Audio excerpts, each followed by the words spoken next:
بسم اللہ الرحمن الرحیم۔ ایک بادشاہ اپنے وزیروں کے ساتھ دربار میں موجود تھا۔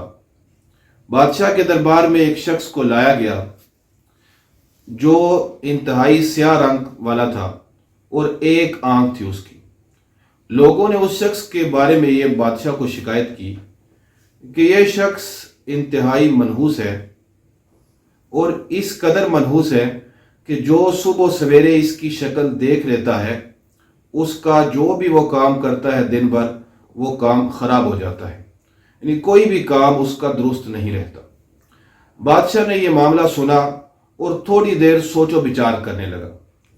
بادشاہ تھوڑی دیر سوچنے کے بعد اس نے کہا کہ اس شخص کو دربار میں ہی رکھا جائے، میں خود جو ہے اس کے حوالے سے تجربہ کروں گا، یعنی کل صبح میں خود اٹھ کر سب سے پہلے اس کا چہرہ دیکھوں گا اور اس کے بعد میں اپنا کوئی کام کروں گا، پھر میں فیصلہ کروں گا کہ اس کے بارے میں کیا حکم سنانا ہے۔ لوگوں نے تو بادشاہ سے کہا کہ اس کو ملک سے نکال دیا جائے، ملک بدری کی اس کو سزا دی جائے، کیونکہ اس کی وجہ سے ملک کے شہر کے سارے لوگ پریشان ہیں۔ بادشاہ نے جو اپنی تجویز رکھی تھی کہ میں صبح اٹھ کر اس کا پہلے چہرہ دیکھوں گا، اسی پر عمل کرنے کا فیصلہ کیا۔ اگلے دن صبح ہوئی، بادشاہ جب بیدار ہوا تو دروازہ کھلتے ہی سب سے پہلے بادشاہ کو اس شخص کا چہرہ دکھایا گیا جو انتہائی سیاہ رنگ کا تھا اور ایک آنکھ والا تھا۔ بادشاہ نے اس کا چہرہ دیکھا، واپس اپنے کمرے میں گیا اور دربار میں آنے کے لیے تیار ہونے لگا۔ بادشاہ نے جیسا ہی اپنا لباس پہنا، اس کے بعد وہ اپنے جوتوں کے پاس آیا۔ جوتوں کی طرف جیسے ہی بادشاہ نے قدم بڑھایا تو اس کو بچھو نے کاٹ لیا۔ بادشاہ نے جیسے ہی جوتوں کی طرف قدم بڑھایا تو جوتے میں موجود بچھو نے بادشاہ کو کاٹ لیا۔ بادشاہ نے چیخو پکار شروع کر دیا اور پورے دربار کے اندر، پورے محل کے اندر یہ بات پھیل گئی کہ بادشاہ کو جو ہے وہ بچھو نے کاٹ لیا ہے۔ فوراً وزیر مشیر جو ہے وہ بادشاہ کے کمرے کی طرف آئے اور فوراً ہی آنن فانن جو شاہی طبیب تھے ان کو بھی بلا لیا گیا، اور سارے کے سارے وزیر مشیر ہکے بکے رہ گئے کہ یہ اچانک کیسے ہو گیا کہ بادشاہ کو بچھو نے کاٹ لیا۔ تو اب ہوا کچھ یوں کہ طبیبوں نے بہت کوشش کی، بہت زیادہ محنت کرنے کے بعد بادشاہ کی حالت کچھ سنبھلی اور بادشاہ اپنے کمرے میں ہی کچھ دن کے لیے اس کو آرام کا مشورہ دے دیا گیا۔ اب بادشاہ اپنے بستر پر ہی کچھ دن کے لیے ٹھہر گیا، اور طبیبوں کی بہت زیادہ محنت کے بعد جب بادشاہ کو صحت یابی ملی، جب بادشاہ کی طبیعت ٹھیک ہو گئی، دوبارہ دربار سجایا گیا، سارے دربان حاضر ہوئے، وزیر مشیر آ کر کھڑے ہو گئے، اور اسی شخص کو جس کا رنگ انتہائی سیاہ تھا، کالے رنگ والا تھا اور ایک آنکھ کا شخص تھا، اس کو بادشاہ کے دربار میں لایا گیا۔ اب جن لوگوں نے شکایت کی تھی وہ یہ سمجھ رہے تھے کہ اب اس کو سزا دی جائے گی اور اس کو ملک سے نکال دیا جائے گا، کیونکہ اب تو بادشاہ نے خود جو ہے اس کا تجربہ کر لیا ہے کہ اس نے صبح اٹھ کر اس کو دیکھا تو بادشاہ کو بچھو نے جو ہے وہ کاٹ لیا، تو اب آج اس کو یہ سزا دی ہی جائے گی۔ دوسری طرف وہ شخص جو سیاہ رنگ والا تھا، ایک آنکھ اس کی تھی، وہ رو رو کر بادشاہ کے سامنے یہ فریاد کرنے لگا کہ مجھے میرے ملک سے، میرے وطن سے نہ نکالا جائے، مجھے اسی وطن کے اندر رہنے دیا جائے۔ لیکن چونکہ یہ بادشاہ نے بھی کہا تھا کہ میں پہلے خود اس کا تجربہ کروں گا، اس کے بعد فیصلہ کروں گا، تو آج اس کی ملک بدری کا جو ہے وہ فیصلہ ہونا تھا۔ لیکن جس طرح وہ رو رہا تھا، بلبلا رہا تھا، دربار میں کھڑے ایک وزیر کو اس پر ترس آ گیا، رحم آ گیا۔ اس نے کہا کہ اے بادشاہ سلامت، مجھے اجازت دیں، میں کچھ کہنا چاہتا ہوں۔ بادشاہ نے اس کو جب اجازت دی تو وہ وزیر کہنے لگا، بادشاہ سلامت، دیکھیے آپ نے صبح سویرے اٹھ کر جس دن اس شخص کو دیکھا تھا اس دن آپ کو بچھو نے کاٹ لیا تھا۔ اب ذرا غور کیجئے کہ جس دن آپ نے اس شخص کو دیکھا تھا، آپ پر وہ مصیبت آئی، تو اس دن اس شخص نے بھی تو سب سے پہلے آپ کو ہی دیکھا تھا، اور اس دن سے یہ آج تک قید ہے، اور آج جو ہے اس کو شاید ملک بدر کر دیا جائے، اس ملک سے نکال دیا جائے۔ اب ذرا ٹھنڈے دماغ سے سوچئے کہ آپ منحوس ہیں یا یہ منحوس ہے کیونکہ یہ بھی تو اس دن سے جو ہے وہ سزا میں ہے۔ بادشاہ کو وزیر کی یہ بات بڑی پسند آ گئی اور بادشاہ کے دل میں یہ بات اتر گئی۔ اب بادشاہ نے یہ اعلان کر دیا کہ اس شخص کو ملک سے نہیں نکالا جائے گا، یہ اسی ملک میں رہے گا، اور آئندہ سے جو شخص اس کو منحوس کہے گا اس کو سزا دی جائے گی۔ تو لہٰذا اس واقعے سے یہ بات معلوم ہو گئی کہ کسی شخص کو منحوس کہنا یا منحوس سمجھنا یہ درست نہیں ہے۔ ہمارے اسلام نے بھی ہمیں یہی درس دیا ہے اور ہمیں یہی بات سکھائی ہے کہ اسلام کے اندر بدشگونی نہیں ہے۔ نبی کریم صلی اللہ علیہ وآلہ وسلم کا فرمان سنتے ہیں کہ پیارے آقا صلی اللہ علیہ وآلہ وسلم نے ارشاد فرمایا، جس شخص نے بدشگونی لی یا جس کے لیے بدشگونی لی گئی وہ ہم میں سے نہیں، یعنی وہ ہمارے طریقے پر نہیں۔ ایک اور حدیث مبارکہ میں نبی کریم صلی اللہ علیہ وآلہ وسلم نے ارشاد فرمایا، جو بدشگونی کی وجہ سے کسی چیز سے رک جائے وہ شرک میں آلودہ ہوا۔ ایک اور حدیث مبارکہ اسی حوالے سے کہ بعض اوقات سفر کرتے وقت بھی ہمارے ہاں بدشگونی دی جاتی ہے۔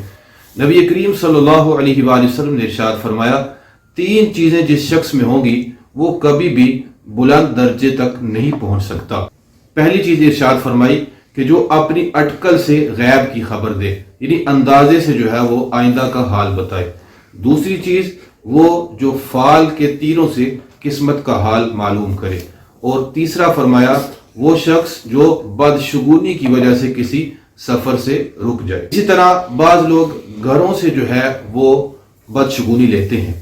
تو نبی کریم صلی اللہ علیہ وآلہ وسلم کی مبارک زندگی کا ایک واقعہ منقول ہے کہ ایک شخص نبی کریم صلی اللہ علیہ وآلہ وسلم کی بارگاہ میں حاضر ہوا اور عرض کرنے لگا کہ یا رسول اللہ صلی اللہ علیہ وسلم، ہم ایک گھر کے اندر رہتے تھے، وہاں پر ہمارا مال بھی کثیر تھا، اہل و عیال بھی کثیر تھے، لیکن جب ہم نے گھر تبدیل کیا، کسی دوسرے گھر کے اندر آئے تو وہاں آ کر ہمارے مال کے اندر بھی کمی آ گئی، مال و اسباب بھی کم ہو گئے، اور اولاد کے اندر، اہل و عیال کے اندر بھی کمی آ گئی۔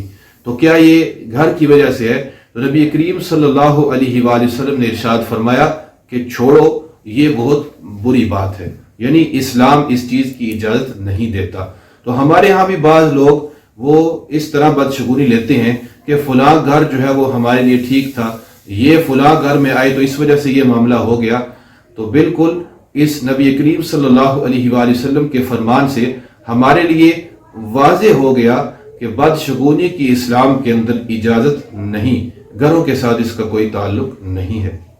اسی طرح ہمارے ہاں بہت ساری ایسی مثالیں موجود ہیں جو ہمارے معاشرے میں بدشگونی کے طور پر لی جاتی ہیں۔ صرف ہمارے یہاں ہی نہیں بلکہ یہ مسئلہ انٹرنیشنل لیول کا ہے کہ دنیا کے کوئی بھی کسی بھی ملک کے اندر چلے جائیں، وہاں کسی نہ کسی حوالے سے کوئی نہ کوئی بدشگونی پائی جاتی ہے۔ جس طرح ہمارے ہاں یہ سمجھا جاتا ہے کہ اگر خالی کینچی چلائی جائے تو اس سے گھر کے اندر لڑائی جھگڑے ہوتے ہیں، اسی طرح یہ سمجھا جاتا ہے کہ اگر رات کے وقت گھر میں جھاڑو دیا جائے تو اس سے کوئی بلائیں اتریں گی یا اس سے لڑائی جھگڑے ہوں گے۔ اسی طرح یہ سمجھا جاتا ہے کہ اگر سفر پر نکلے ہیں تو کالی بلی نے اگر رستہ کاٹ دیا تو یہ بھی نحوست سمجھی جاتی ہے۔ تو اسلام میں ان چیزوں کی کوئی اجازت نہیں۔ اسی طرح یہ سمجھا جاتا ہے کہ نئی نویلی دلہن اگر گھر آئے اور گھر میں کوئی شخص فوت ہو جائے، میت ہو جائے، تو اس کو بھی منحوس سمجھا جاتا ہے، یا کسی عورت کے ہاں صرف بیٹیاں ہی پیدا ہوں تو اس کو بھی منحوس سمجھا جاتا ہے۔ اسی طرح جو عورت حاملہ ہو اس کو میت کے قریب نہیں جانے دیتے کہ اس سے یہ نہ ہو کہ بچے پر اثر پڑے۔ تو ان تمام چیزوں کی کوئی حقیقت نہیں۔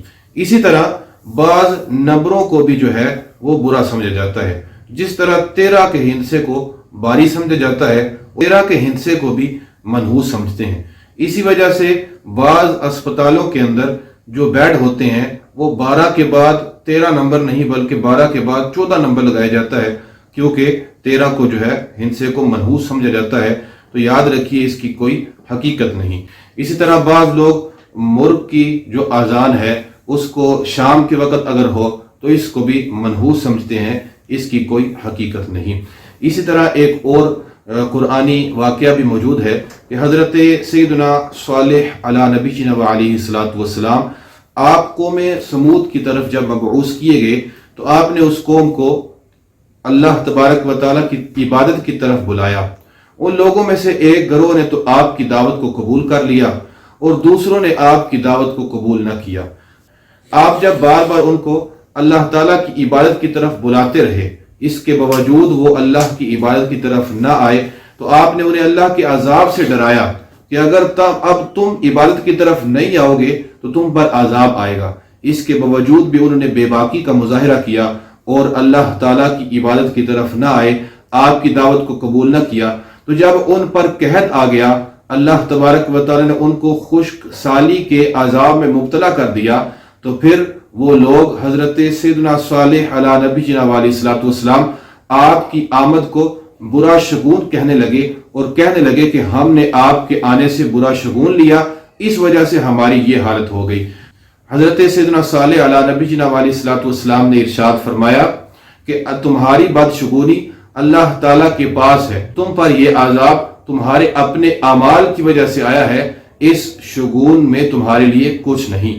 تو ان تمام واقعات سے، ان تمام احادیث سے ہمارے لیے یہ بات واضح ہو گئی کہ ہم نے کسی بھی چیز سے برا شگون نہیں لینا، کیونکہ اسلام ہمیں اس کی اجازت ہی نہیں دیتا۔